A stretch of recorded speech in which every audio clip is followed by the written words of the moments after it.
Moscou accuse Kiev de préparer une bombe sale radioactive et de vouloir lui en faire porter la responsabilité. Le président ukrainien dénonce lui des mensonges.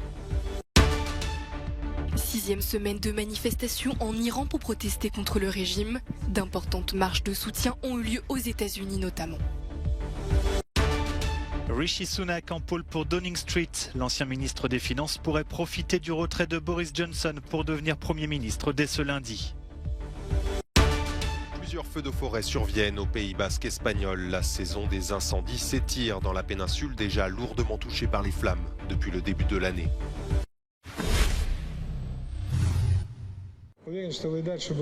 D'éventuelles provocations de la part de l'Ukraine avec recours à une bombe sale. Telle est l'accusation lancée par Moscou. Dimanche, Sergueï Shoïgu, ministre russe de la Défense, multiplie les entretiens téléphoniques bilatéraux avec Paris, Londres, Washington et Ankara. Des échanges avec des membres de l'OTAN d'une intensité inédite en un seul jour depuis le début de l'offensive russe en février dernier. Par la voix de son ministre, la Russie dit craindre que l'Ukraine utilise une bombe dont l'explosion ne serait pas nucléaire, mais qui disperserait des déchets radioactifs capables de contaminer durablement une zone importante et d'en faire ensuite porter la responsabilité à Moscou. Une accusation lancée sans avancée de preuves, rejetée par Washington.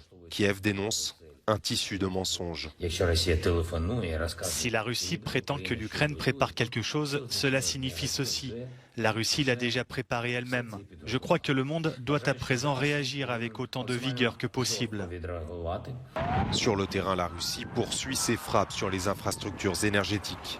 À Kiev, l'opérateur électrique national a ainsi été contraint de couper le courant dans des quartiers entiers de la capitale. En Iran, les semaines passent, mais la colère ne faiblit pas. Depuis 1 mois et demi, le pays est secoué par d'importantes manifestations déclenchées par la mort de Mahsa Amini, quelques jours après son arrestation par la police des mœurs, au motif d'un voile mal porté.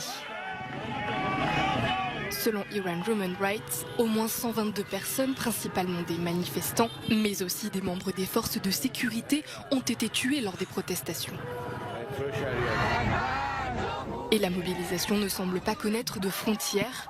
Des milliers de personnes, dont beaucoup d'Iraniens et d'Iraniennes, ont défilé dans la capitale américaine Washington au cri de Women, Life, Freedom, Femme, Vie, Liberté.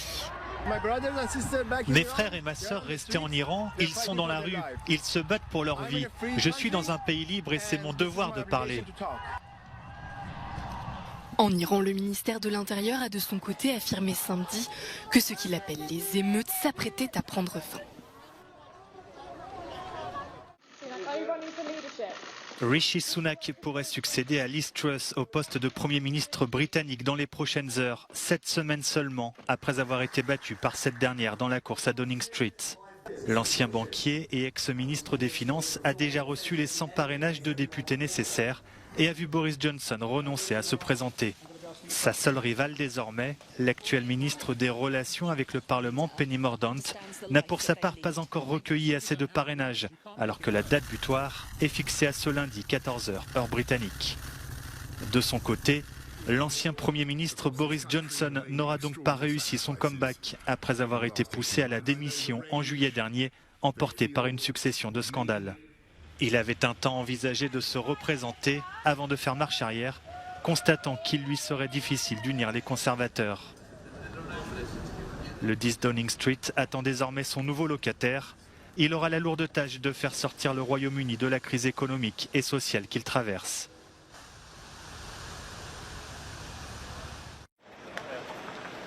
L'incertitude avait été maintenue jusqu'au bout. Mais dimanche, en visite officielle dans la péninsule, le président français Emmanuel Macron, qui doit être reçu par le pape François ce lundi, vient à la rencontre de Giorgia Meloni. Un premier tête-à-tête avec un chef d'État étranger pour la dirigeante italienne, organisé à l'abri des caméras, à Rome. Dans un tweet, le président français souligne la nécessité de poursuivre avec l'Italie tout le travail engagé en européen pour réussir ensemble. Quelques heures plus tôt, Giorgia Meloni devient officiellement présidente du Conseil, succédant à Mario Draghi, figure très appréciée sur la scène internationale. La Romaine, vainqueur aux législatives de septembre à la tête d'une coalition qui réunit post-fascistes populistes anti-migrants et centre-droit cherchent à rassurer les partenaires de Rome. Les défis qui attendent l'Italie sont de taille. L'économie est sur une ligne de crête, avec une inflation forte et une dette parmi les plus élevées de la zone euro. La saison des incendies n'en finit pas en Espagne. Au Pays Basque, l'une des régions les plus arrosées du pays, Balmaseda, à une trentaine de kilomètres de Bilbao, est en proie à des feux de forêt dimanche. Les foyers n'ont pas fait de victimes et sont à présent contrôlés.